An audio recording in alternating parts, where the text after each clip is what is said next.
Okay, here we are with the table of sarracenias again.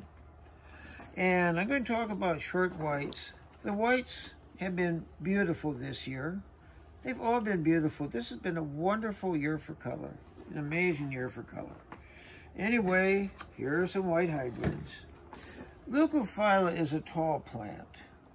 And to get it squunched down like this, you have to make a few crosses. Usually one isn't enough.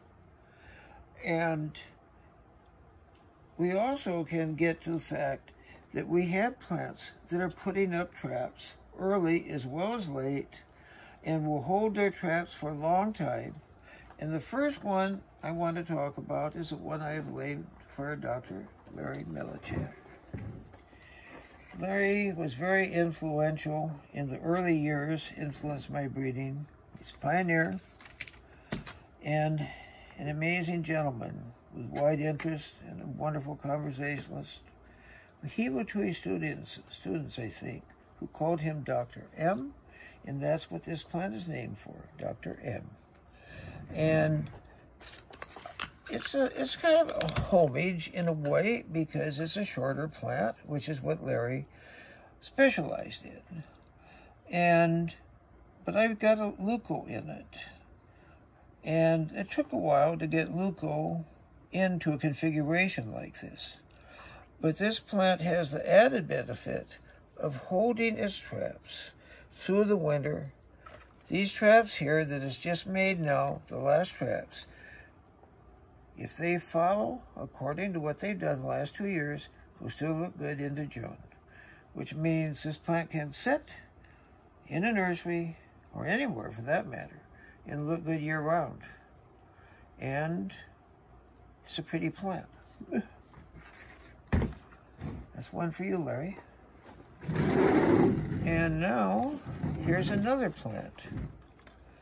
And this one is wintermute.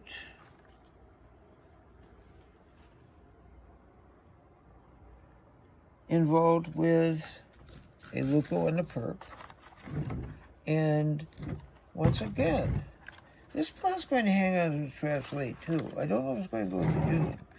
But getting the cordii is a base for these, which is basically a Cytosina times perp. In this case, a northern perp was the key thing to developing a lot of white plants because that will hold their foliage and stay low because the cordii hangs onto its foliage really good. And then we start crossing leucos into it and maybe some other things. And mix them up and cross them together and stir the pot and see what we get. Now this is wintermute. This is one of my earlier hybrids. Its origins are lost in the mist of antiquity.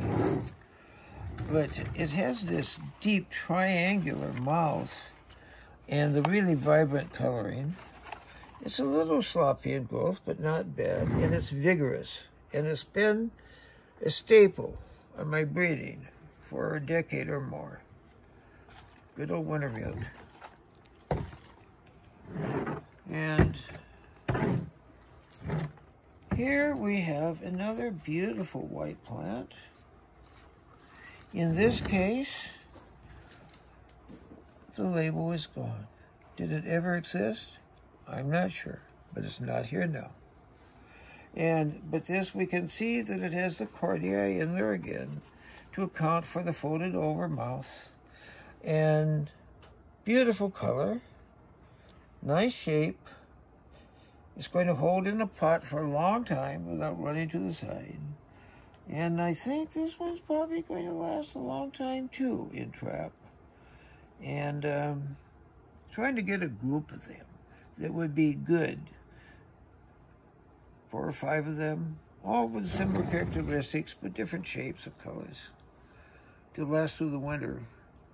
I think that is that's something I am tied into, trying to create.